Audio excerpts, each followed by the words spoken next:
Jeshi la Polisi Tanzania lingependa kuwajulisha kuwa hadi mchana huu wa tarehe 9 mwezi wa 12 2025 hali ya usalama wa nchi ni shwari. Vyombo vya ulinzi na usalama vinaendelea kuimarisha usalama nchini sambamba na kulinda maisha ya watu na mali zao. Aidha, Jeshi la Polisi lingependa kutoa wito kwa wananchi kuendelea kuzipuuza picha mjongeo na picha mnato zinazoendelea kusambazwa kwenye mitandao ya kijamii zikionyesha kwamba kuna maandamano yameanza maeneo mbalimbali. Taarifa hizo sio sahihi. Wanatumia picha mjongeo na picha mnato za matukio ya nyuma kama vile ya tarehe 29, tarehe 30 na tarehe 31 mwezi wa 10 2025.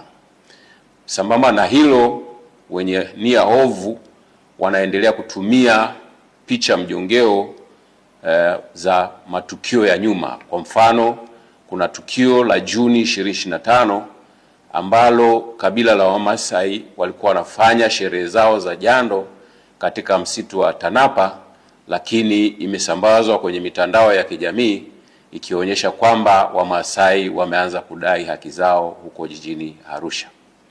Tunaendelea kuwahimiza Watanzania kuendelea kuzipuuza picha za aina hiyo kwa sababu zina lengo la kuwahadaa kwamba kuna maandamano yanafanyika.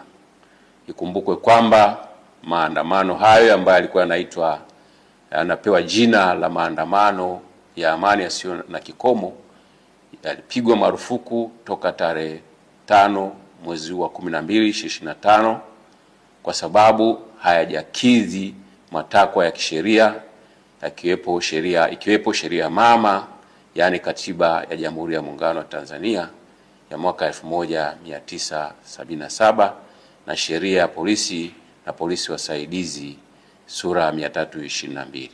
Aidha, tunatoa wito kwa wananchi waendelee kufuata sheria kwa ajili ya usalama wetu sote.